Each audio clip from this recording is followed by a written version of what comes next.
दोस्तों आप सभी से नमस्कार। आप देख रहे हैं फरीदाबाद न्यूज़। मैं धर्मेंद्र प्रताप सिंह।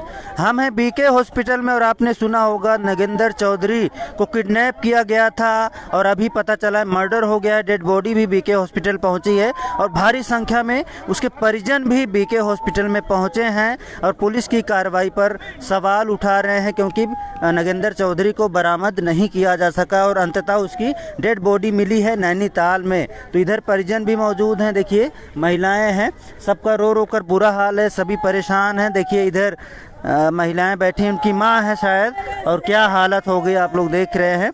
सबका बुरा हाल है और हमने हमेशा इसकी अपडेट दी है आपको समय समय पर, लेकिन हमारी कोशिश यही थी कि नगेंद्र चौधरी को पुलिस समय रहते बरामद कर ले और उसके परिवार के हवाले कर दे, लेकिन ऐसा हुआ नहीं।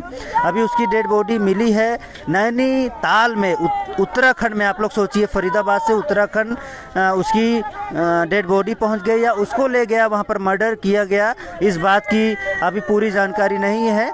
लेकिन इनके परिजन पुलिस की कार्रवाई से काफ़ी नाराज हैं और भारी संख्या में बीके हॉस्पिटल पहुंचे हैं।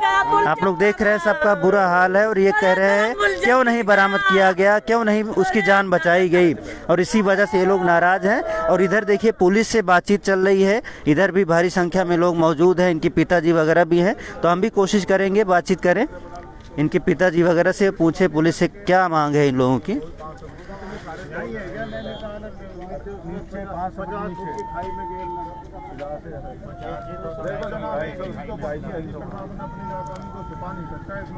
यहाँ से बीटी होने के बाद में स्टेट पार करके बॉडी ले गया उसी उसमें गया है, गाड़ी में गया, ना कोई गाड़ी का नंबर चेंज किया है, ना कोई गाड़ी चेंज की है। तो आप लोग देख रहे हैं इधर बातचीत चल रही है और हम कुछ लोगों से बातचीत करेंगे। सर कोई बताएगा मामले के बारे में, पुलिस कार्रवाई के बारे में कोई कुछ बताना चाहेगा? सर नमस्कार। नमस्कार सर अपना नाम जरूर बताएं। मेरा नाम धर्मपाल डागर है, नागेंद्र के मैं मामा का लड़का हूँ।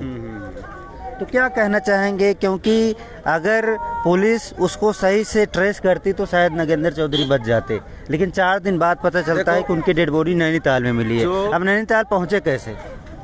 हम जब इसके पीछे चले हैं गाड़ी को ट्रैक करते हुए कि उसमें फास्ट टैग जो लगा था उसकी डिटेल्स हमने निकाली और हमने पुलिस को भी शेयर की। 10 साढ़े 10 बजे ये घटना होती है। 11:01 पे बदरपुर टोल पे गाड़ी दिल्ली में एंट्री करती है। ठीक है। 12 बजे के आसपास जो है वो गाड़ी गाजियाबाद की तरफ लोकेशन आती है। तब तक हमने 11:49 के आसपास पुलिस को ये दे दिया था कि ये इन टोल से अभी मूव कर रहे हैं। पुलिस की नेग्लिजेंसी ये रही कि आरोपी उसके बाद में उसका टोल जो कटता है वो टोल कटता है कोयला टोल, जो कटता है 5:22 पे। अगर हम सही तरीके से देखें तो 12:57 के बाद में और 5:20 के का जो एक टाइम का जो गैप है और वो डिस्टेंस जो है वो पहले टोल का और जहाँ लास्ट टोल पे वो चेक हुई है उस टोल का जो गैप है वो टोटल ही 60 से 70 किलोमीटर है। 4 घंटे वो गाड़ी थी कहाँ। अच्छा। उसने दूसरा रूट डाइवर्ट किया। उस रूट को हमने चेक किया पर्सनली कि 4 घंटे गाड़ी कहाँ गई, इसका मतलब यही कुछ उसके साथ किया है। सारी फुटेज वगैरह हमने 2 दिन में वहाँ कलेक्ट की। फरीदाबाद की टीम ने हमें, जो वहाँ टीम थी उन्होंने हमें बहुत कोऑपरेट किया। वहाँ से ढूंढ डांड के कुछ भी नहीं मिला। गाड़ी अपना काम जो वहाँ की फुटेज के अनुसार चेक हुआ है नैनीताल में, वो 10 साढ़े 10 बजे उसने गाड़ी को खाली कर दिया। उसके बाद में गाड़ी जो है वो दिखती है बरेली, जब तक उसका फास्टैग हटा दिया जाता है क्योंकि गाड़ी खाली हो चुकी थी। और उसके बाद में गाड़ी दिखती है बरेली, बरेली के बाद में बदायूं। इतना लंबा सफ़र तय कर दिया, 4 स्टेट में घूम रही है गाड़ी, बेखौफ घूम रही है, तो फिर पुलिस ने किया क्या? वहाँ जो टीम थी उन्होंने फिर हमारे साथ वहाँ कोऑपरेट किया। वो दोबारा से फिर नैनीताल गए हैं, उन्होंने वहाँ चेक किया, वहाँ उनको कुछ लगा कि इस फुटेज से ये नैनीताल नहीं पहुँचा। उन्होंने बीच के कैमरे चेक करे, फिर उनको डाउट हुआ कि इसका डिस्टेंस जो है 13 मिनट में इस कैमरे से उस कैमरे के बीच में गाड़ी ने मूव कर दिया। उन्होंने जो वहाँ के तलाशी शुरू करी, लोकल लोगों से उनको पता लगा कि नीचे जंगल से कोई बदबू आ रही है। अच्छा। बॉडी जो है वो करीब करीब खाई में 200 मीटर नीचे डाली हुई थी। बॉडी बिल्कुल डाइल्यूट हो चुकी, उसकी हालत बहुत ज़्यादा ख़राब। उसके बाद में वो पोस्टमार्टम के लिए लेके आए। पोस्टमार्टम में जब डॉक्टर साहब से हमने पर्सनली रिक्वेस्ट किया, अब उनकी रिपोर्ट जब आएगी वो तो 10 दिन में आए, 20 दिन में आए, लेकिन हमने पर्सनली पूछा सर इसको क्या हुआ है, कोई गोली वोली लगी? वहाँ पे उसका जो है वीडियोग्राफी भी हुआ है, उसके शरीर में कहीं भी बुलेट नहीं है। अगर उसका जो भी निशान आए हैं वो आए हैं तो उसको चाकू से मारा गया। आरोपी का निशान है? उसका गला कटा हुआ है, पेट में चाकू लगे हुए हैं, उसके यहाँ गर्दन पे चाकू लगा हुआ है, उसके जांघ पे चाकू लगा हुआ है, और छोटे छोटे कई जगह उस पर कट है। बड़ा बेदर्दी से बेदर्दी से मारा गया है। उसके बाद में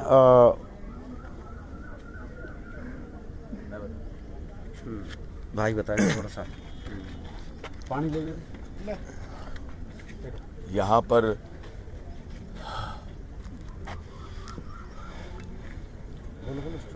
स्टेटमेंट क्या थी यहाँ पर जो आपने निकाली कि गोली मार के ले गया, उसको गोली नहीं मारी। खबर आई थी कि फायरिंग हुई और ले गया, अब पता नहीं चला गोली लगी या नहीं लगी। अब वो ये है कि वो बेहोश करके ले गया था उसको। अच्छा। और बाद में उसका कत्ल किया है और बॉडी वहाँ डिकम्पोज हो जाए ताकि कोई सबूत ही ना रहे।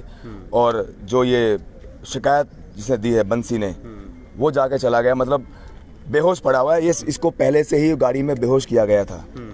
ये सब साजिश थी कि ऐसे प्लान हो। और हुई थी या नहीं हुई थी इस बात कुछ पता? फायरिंग तो हुई है वहाँ पर। अच्छा। उसने पुलिस ने बरामद हुए हैं। और जो स्कॉर्पियो है, हमारे पास फुटेज है गांव की, वो वहाँ पर 2 राउंड घूमी है हमारे गांव में। और जो हमारा ड्राइवर है उसके गांव में भी गई है, वो भी फुटेज हमारे पास है। अच्छा। हाँ, वो भी फुटेज हमारे पास है। रेकी वगैरह की गई है? पूरी रेकी की गई है और उसके गांव में भी गया है वो। तो ये सेक्टर 15 में उसको लाया गया या अपने आप आए? उनका ड्राइवर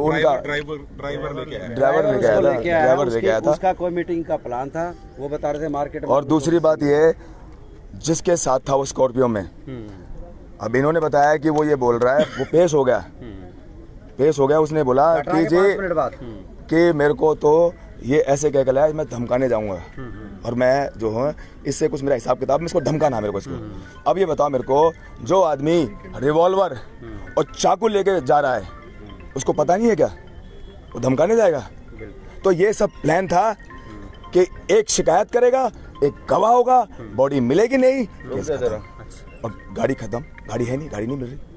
ये सब प्लान है। जब ये सेक्टर 15 में फायरिंग हुई थी, किडनैपिंग हुई थी, अब सवाल ये उठता है बंसी ने एफआईआर क्यों दर्ज कराई? उस वक्त आप लोग एक्टिव होकर क्यों नहीं आए पुलिस के पास कि एफआईआर हमारी तरफ से होगी? परिवार तो इसी में ही कंफ्यूज थी ना कि हम तो 30 तारीख से निकले हुए हैं उसके साथ ही। और ये सब के सारे लोग जो है बाहर निकले हुए थे। और क्योंकि बंसी साथ में था और वही सबसे पहले गाड़ी से जब निकल के भागा है, जो बंसी ड्राइवर है, तो वही पुलिस में चला गया। तो पुलिस ने उसी की कंप्लेंट ली, फर्स्ट कंप्लेंट तो उसी ने ही करी ना। तो हमें तो तब तक होश ही नहीं था कि हुआ क्या है, अभी क्या नहीं हुआ है। अब जब ये सारी चीजें, प्रकरण हमारे सामने आया है, तब हमारे को पता लग रहा है कि हम जब सोच रहे हैं कि हुआ क्या, तो तब ये सारी कड़ियां जोड़ के हम देख रहे हैं। तो अब आप अपने तरीके से एफआईआर दर्ज कराएंगे जिसमें बंसी को भी आरोपी बनाएंगे? बिल्कुल बिल्कुल करेंगे, हम बंसी को भी आरोपी बनाएंगे। और जो उसके साथ जो स्कॉर्पियो गाड़ी थी, उसमें जो लोग थे जिन्होंने पुलिस में जाके एक काइंड ऑफ सरेंडर करा कि भाई हमारे को पता नहीं था कि ये मारने क्या होने का, वो भी आरोपी हैं। उनसे भी बयान लिए जाएं। और जो ये जो लड़का, इसका जो किलर है, उसका फैमिली जो है जन्मदिन मना रही है, पार्टी नाइट आउट कर रही है, सोशल मीडिया पे देख रहे हैं, तो किस तरीके की निर्भयता से निर्भीक होके ये क्राइम करा। और क्राइम करने के बाद उसके परिवार को तो शिकन भी नहीं है। तो इसका मतलब पूरा परिवार जो है संलग्न है इसमें, सबका कहीं ना कहीं जो है इसमें एक मत था कि जो ये काम करना है। और अगर आप उसका सोशल मीडिया पे किस तरीके से कर रही है, तो आप उसको देखोगे तो आप हैरान हो जाओगे कि कोई शर्म नाम की, कोई इंसानियत नाम की कोई उस परिवार में कोई चीज़ नहीं है। तो इतना बड़ा कौन सा बात थी कि किसी को सरेआम ऐसे स्लिट कर दो और जो पोस्टमार्टम है उसमें बुलेट का वो नहीं आया। तो ये भी एक चौंकाने वाली बात है कि एक सरेआम जब यहाँ पे पता है कि बुलेट फायर हुआ है और उसके बाद पोस्टमार्टम में और उत्तराखंड में पोस्टमार्टम कर रहा है, तो अब ये सारी कड़ियाँ देखने वाली बात है कि उत्तराखंडी क्यों लेके गया। क्या वहाँ कोई स्टेज था या पहले से मैन्युपुलेशन कर रखी थी या किस तरीके से मैन्युपुलेट कर रखा था। और यहाँ पे पुलिस की तरफ से अभी भी कोई भी ऑफिशियल परिवार के किसी भी आदमी को पुलिस ने बिठा के ये नहीं बताया है कि भाई इसमें इन्वेस्टिगेशन किस स्टेज पे है। वो स्कॉर्पियो जो गाड़ी थी उसमें जो उसको चला रहे थे, जो इसके साथ और लड़के थे, वो कहाँ पर है। और सर एक बात और आ रही है, पुलिस ने अपनी प्रेस नोट में जो बोला है कि 1 करोड़ रुपए देने थे नगेंद्र चौधरी को। ये किस बेसिस पे? हाँ, ये आप बताइए, क्योंकि बंसी के कहने पर पुलिस ने मैटर सर मैं बोलता हूँ उसमें हमने वो कौन सा न्यूज़ था हमें पता नहीं, रात को हमने वो न्यूज़ पे देखा था। हमारे हमने खुद डाली थी, आपने खुद डाली थी, आपने खुद डाली थी, तो आपने हमें रात को ये बताया कि पुलिस ने बोला है। क्या पुलिस के पास में पंकज ने आके बोला है ये, या नागेंद्र ने आके बोला कि हमारा कोई लेन देन था इस तरह का। दूसरी बात, जो गाड़ी जो बता रहे हैं वो गाड़ी का ओनर भी उसको किलर को बता रहे हैं, 1 करोड़ का लेनदार भी वो किलर है। तो इसका मतलब क्या है कि उसको डकैत बनाया जा रहा है हमारे भाई को, उसकी रेपुटेशन खराब, उसकी रेपुटेशन खराब की जा रही है। इस केस का दिशा कौन सी दी जा रही है, ये किस एंगल पे बात चल रही है। आप लोगों से नहीं पूछा कि भाई 1 करोड़ क्या सच में बताया है? इस तरह की हमारे से इस तरह की कोई इंक्वायरी नहीं की गई है। ये तो हमने कल आपके इस चैनल के माध्यम पे जो लिखा है उसको देखा कि ये शॉक्ड हो गए हम तो, कि ये क्या कुछ चल रहा है। कि कुछ न कुछ साजिश हुई है, क्या लग रहा है कि प्लानिंग के तहत ये सब एग्जीक्यूटेड है। ये एक आदमी का काम नहीं है, इसके पीछे पूरा रैकेट है। अब किस किस का क्या इंट्यूशन है वो तो जांच में ये पुलिस ही बता पाएगी, इनका एंगल क्या है, किस तरीके से बात कर रहे हैं। नगेंद्र को लेकर अकेला गया गाड़ी में या कोई और? बताने वाले बताते हैं अकेला लेके गया है। अगर मान लेते हैं अगर उसको उसने शूट कर दिया तो हम भी ये मान रहे थे भाई गोली मार के उसको लेके जा सकता है। अगर वो गोली नहीं लगी है और उसको जो है चाकू से काटा गया है तो नगेंद्र को कोई अकेला लेके नहीं जा सकता, ज़्यादा लोग हैं। और अगर उसके बावजूद या उसके बाद उसको कोई नशीला पदार्थ दिया गया जिसके बेहोशी के हालत में है, उसको आरोपी को सुपुर्द किया गया। बड़ी सस्पिशियस सा परिवार है इसका। इसकी बेटी विक का काम करती है। तो जब पूछा बंसी से कि भाई तूने पहचाना क्यों नहीं, बिकॉज वो जानता था इसको, पंकज को, कि भाई तू पहचान क्यों नहीं पा रहा है, तो कह रहा है जी मेरे से बिल्कुल पहचान में नहीं आया, लेकिन लग तो वही रहा था। तो उसने क्वेश्चन मार्क पे छोड़ दिया। तो बाद में हमने उसकी जो सीसीटीवी फुटेज देखी तो काफ़ी बड़ी बियर्ड थी। तो और हमने अपने उसको इन्वेस्टिगेट किया तो ये पता लग रहा है कि उसकी बेटी जो है वो विक का काम करती है। तो ये भी पॉसिबिलिटी है कि बहुत ही फिल्मी तरीके से उसने इसको एग्जीक्यूट करा, बहुत ही तहजीब से उसने ये क्राइम किया। जितना भी फुटेज जो हमने देखे हैं टोल टैक्स वगैरह पे, फ्रंट सीट पे वो अकेला दिख रहा है और उसके छोटी छोटी गाड़ियाँ। यानी कि जब से ड्राइवर का कहना है बड़ी गाड़ियाँ हैं और वो छोटी गाड़ी है।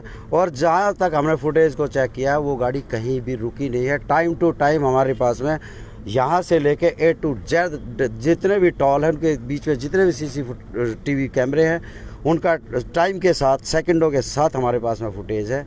तो क्या उसने बीच में दाढ़ी कहाँ बनवा ली?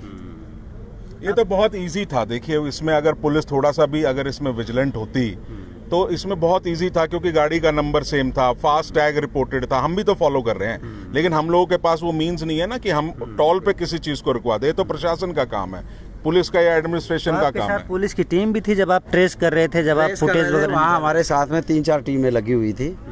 वहाँ की टीम ने बड़ा अच्छा काम किया है। से आप गए थे, जब बदरपुर आप गए, फिर आगे गए हम जब पहुँचे हैं गढ़गंगा जो है टोल पे, और जो हमने उस गैप को जब देखा, जब हमें कुछ डाउट्स लगे हैं और हमने वहाँ से जिस दिशा में आरोपी उसको लेके गया है हमने उधर जब ट्रैकिंग किया है तो हमें फिर वहाँ से ये पता लगा कि 2-3-4 घंटे का यहाँ कहीं ना कहीं मैटर है। तब हमने इनको आगाह किया। फिर यहाँ से फरीदाबाद से हमारे लिए एक टीम नेक्स्ट डे भेजी गई है जिसने हमारे साथ मिल के और वहाँ काम किया है। करने वाले जो वहाँ मौके पे टीम थी उन्होंने जो है इतनी मेहनत की है, ये कि टीम ने अच्छा काम किया है, लेकिन जो सीट पे बैठे थे अधिकारी वो कहाँ बैठे थे, वो कहाँ सोच रहे थे। At the end of the day police को सक्सेस तो नहीं मिली है, तो किसी लोकल गांव के आदमी ने रिपोर्ट करा है, ये तो लोकल आदमी ने देख के बताया डेड बॉडी को ऑलमोस्ट 3 दिन के पूरे डिके के बाद। मतलब अगला कदम क्या रहेगा सर, क्या रहेगा, क्या करेंगे आप लोग, क्या करना चाहते हैं? कदम तो देखो अभी जो है, जो बंसी जो हमारा ड्राइवर था उसको शिकायतकर्ता बना दिया गया, जो गाड़ी में किलर के साथ आता है उसको गवाह बना दिया गया,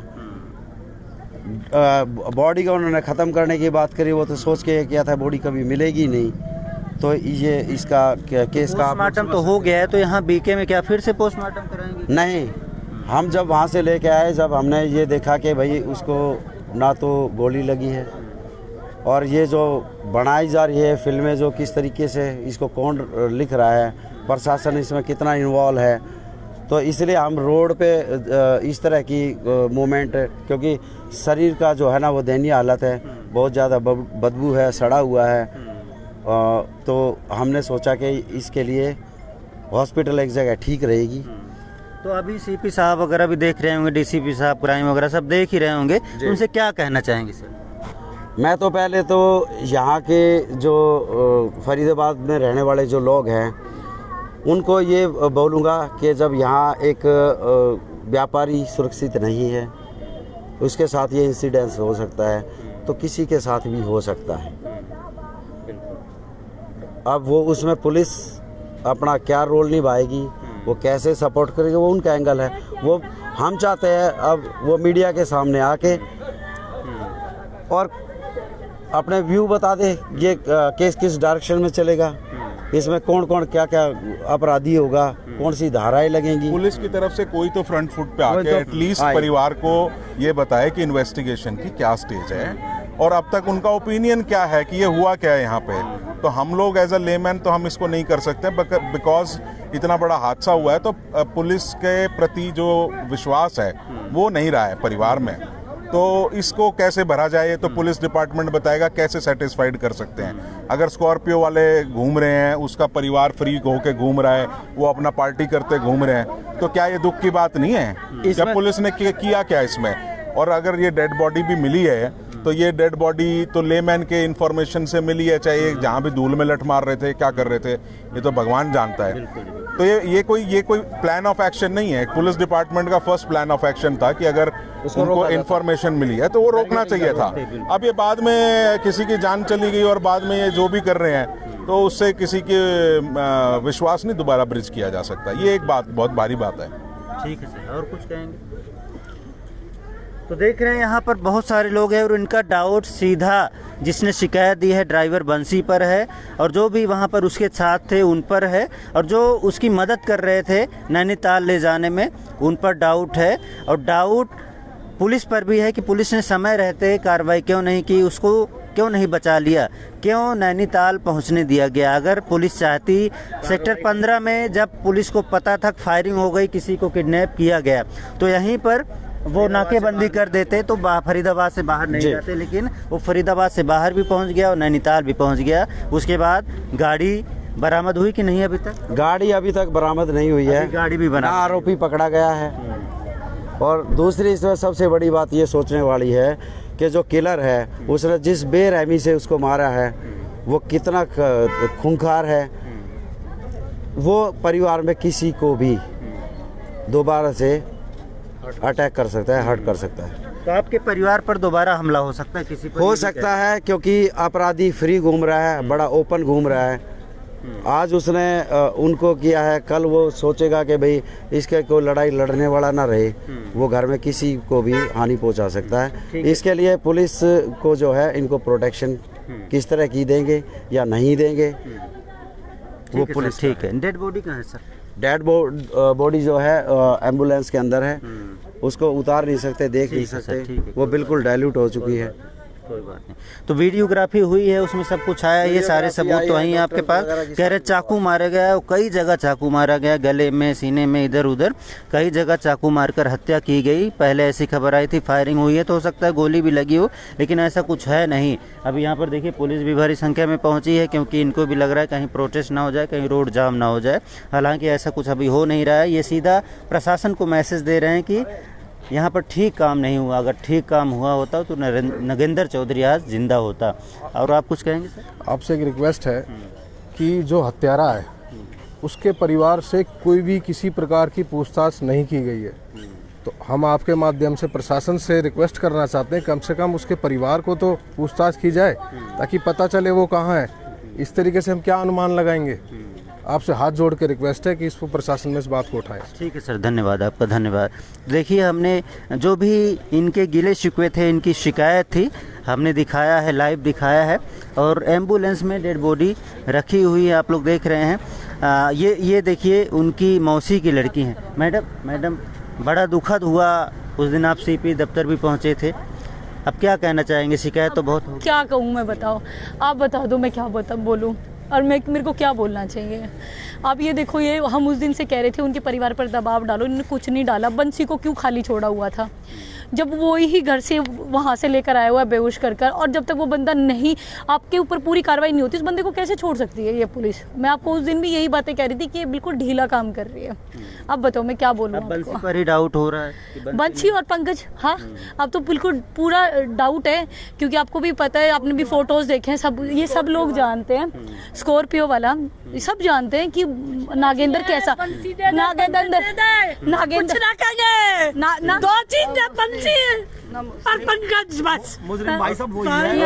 नागेंद्र कैसा था सब जानते हैं। बताओ मुझे। बहन जी जो वहाँ गई थी नैनीताल, वो दो मुलजिम, बहन जी जो नैनीताल गई थी, दो मुलजिम, एक शिकायतकर्ता बना दिया गया, एक को 100 गवाह बना दिया गया। जो स्कॉर्पियो से मेरे भाई को फॉलो कर रहा, वो गवाह कैसे हो गया? वो एक उसमें राइफल लेके चल रहा है, एक में चक्कू लेके चल रहा है, वो प्री प्लान से चल रहा है, वो गवाह कैसे हो गया है? वो गवाह कैसे हो गया? हमारे पास कुछ नहीं है, अब जो बॉडी है वो नाम की है, लेकिन अब हम उसको नहीं, वो अंतिम संस्कार करेंगे जब तक वो बंदा नहीं पकड़ा जाएगा। और ये नोटिफिकेशन किसने जारी किया? 1 करोड़ रुपए का किसने बताया? पुलिस जवाब दे इस बात का, कहाँ से आया मीडिया में ये? मेरे भाई का एक पैसे का लेना देना नहीं किसी से भी। किसने बताया? बंसी ने बताया, शिकायतकर्ता ने। जबकि बंसी एक नौकर है, उसको मालिक के बारे में कैसे पता? कैसे पता उसे मालिक के बारे में? और जबकि वो यूं कहता है ये पंकज ही नहीं है, जब वो पंकज नहीं है तो पंकज का लेना देना कैसे पता उसे? वहाँ पर और भी मीडिया थी, जब मैंने उससे पूछा कि वो बंदा कैसा है, उसने बातें घुमा दी। उसने बोला इतनी बड़ी दाढ़ी है। अगर आप किसी बंदे को जानते हो और आपको ड्राइव करते हो और आप उसके जो भी आपका पार्टनर उसको जानते हो, सिर्फ नॉर्मल तो जानते हो, नमस्ते तो सभी करते हैं, जब वो जानते हो क्यों भागा? वो यूं बोलता हाँ भैया क्या बात है। हमें 3 तरह की स्टेटमेंट बंसी ने दी। जब उससे पूछा गया मेरी फैमिली ने कि भाई क्या हुआ, कह रहा नॉक किया, गाड़ी में आके बैठ गया, गाली गलौज चली और गोली चली, मैं भाग गया। दूसरी स्टेटमेंट क्या है? व्हाइट दाढ़ी वाला आता है और मेरी तरफ गन करता, मेरी तरफ, और मैं कूद के भाग जाता हूँ। मैंने जब तीसरी बार मैंने खुद ने स्टेटमेंट ली ना, बंसी क्या था, रिकॉर्डिंग है मेरे पास। बंसी क्या हुआ, कह रहा दीदी मुझे नहीं पता, मेरी गाड़ी के सामने आके विकराल रूप धारण किया। विकराल रूप कैसा था? इतनी बड़ी दाढ़ी थी। कैसी दाढ़ी थी? काले रंग की दाढ़ी थी, काले रंग की दाढ़ी थी। कुछ था कोई उसके निशान, तूने कभी, मैंने उसे कभी देखा ही नहीं। जब तूने उसे देखा ही नहीं, एक स्कॉर्पियो वाला कहता है कि ये बंसी मतलब पंकज है, और जो शिकायत करता वो कहता मैंने देखा ही नहीं, और फिर वो कहता है जजमेंट कर रहा कि 1 करोड़ का लेना देना। हमने तो कभी देखा नहीं है, मैंने उस बंदे को पहचान लिया है। और सबसे बड़ी बात, वो गुमराह यहाँ कर रहा था हम लोगों को। उसने मुस्लिम कौम पे डाले, कहते मुसलमान थे, सॉरी, ये इतने बड़े बाल थे, और हम लोग उस चीज पर यूं हो गए कि कौन हो सकता है। और फिर मुजफ्फरनगर, गाजियाबाद की जो लोकेशन आ रही थी उससे और भी ज्यादा डर गए थे। लेकिन रात को फिर गए हम पूछने के लिए, बंसी कैसी दाढ़ी थी? बोला दीदी हल्की हल्की काली, हल्की हल्की व्हाइट। समझ में सब कुछ आ रहा था, लेकिन तब तक अपने हाथ पैर इतने बंधे हुए थे ना कि हमें भाई ढूंढना था।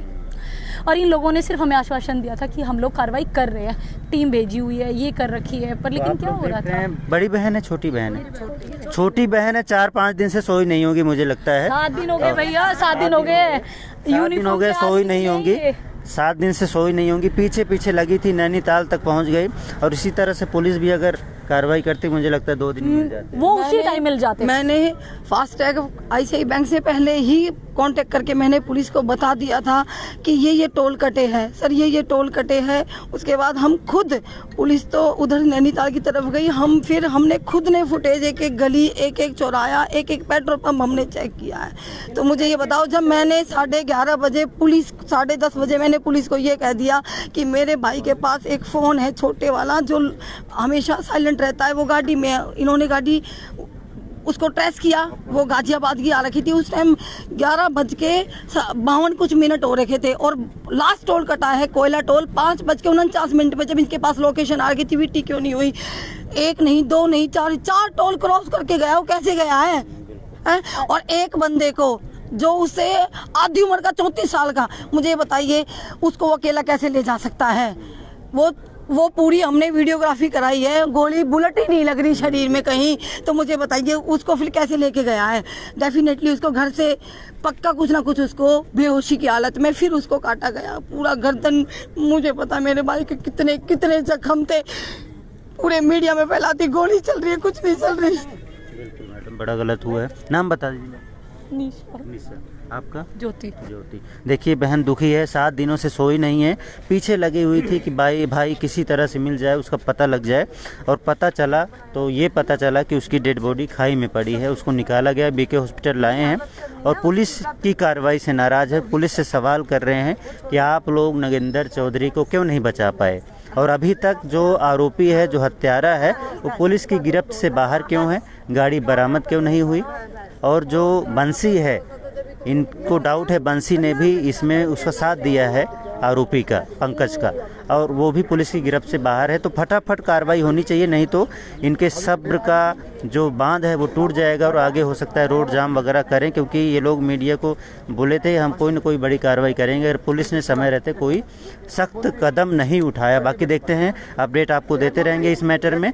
फरीदाबाद न्यूज़ से धर्मेंद्र प्रताप सिंह, नमस्कार।